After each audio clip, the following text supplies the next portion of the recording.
Hey, welcome to Graphic Policy Television, GPTV. I'm Brett. In my hands is one of this week's new releases. It's Marvel Comics number 1000.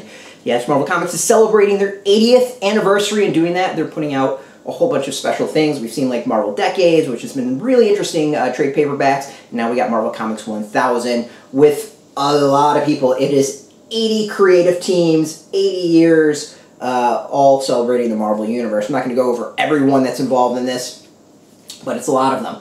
And what's interesting is the way this has gone about. Like it's 80 creative teams, and they are doing basically a page each. So they go through every single year that Marvel's been created or been around.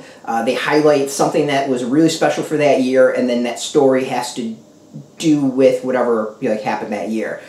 Generally, it's all pretty matches up really well. There's some things that stretch things a little bit, but they kind of go through all the major stuff.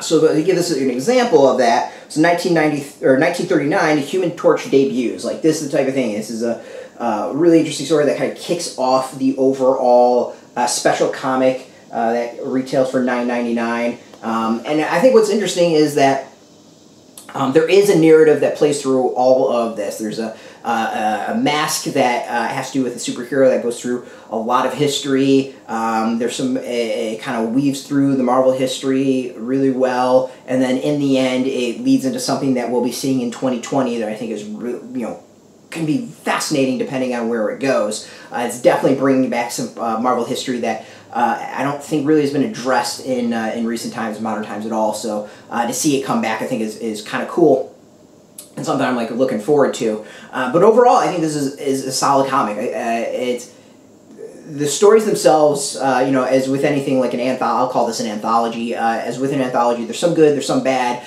This is all generally like really is good or great. There's some stuff there that I found just really intriguing. There's stuff that had me laughing, and the narrative that gets weaved through, I think is fascinating how they did that. I kind of wish there was maybe a little bit more of that. But I understand you couldn't do that through all 80 stories. I think that would just have been a monumental task that would be damn near impossible.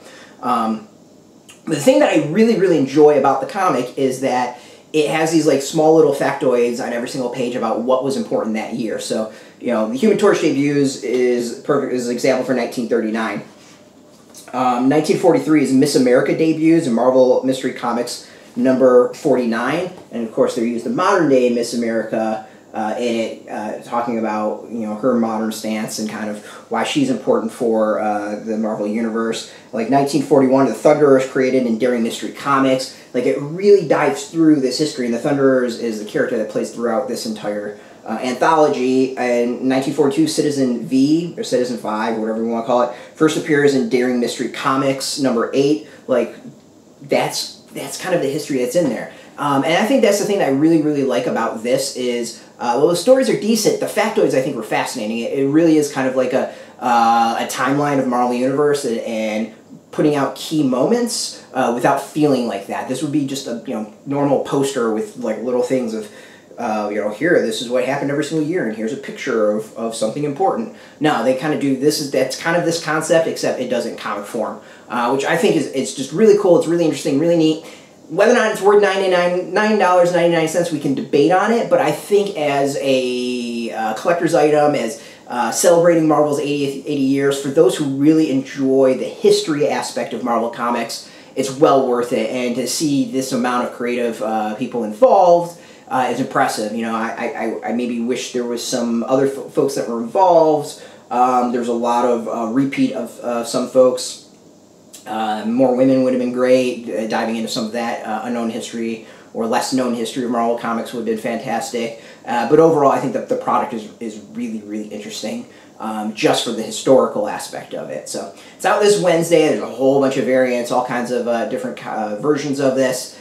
This is what I generally recommend as a historical aspect of it. It's obviously expensive, but I think just the history part of it to me, is what is intriguing. So you can go get in comic shops. We got a link beneath this video. Put in your zip code to tell you if a shop's near you. No shop, no problem. We do have some affiliate links where you can purchase it. They're affiliate links, so we do get a percent of that, but you should really go support your comic shop. And speaking of support, I want to thank Marvel for hooking us up with this review copy. We always appreciate it, and thank you for watching. Now, if you're into Marvel, if you're into comics, check us out every single day at graphicpolicy.com. We're on Twitter, Facebook, YouTube, Tumblr, all at Graphic Policy, keeping it nice and consistent. Until next time, keep reading those comics, and keep it geeky.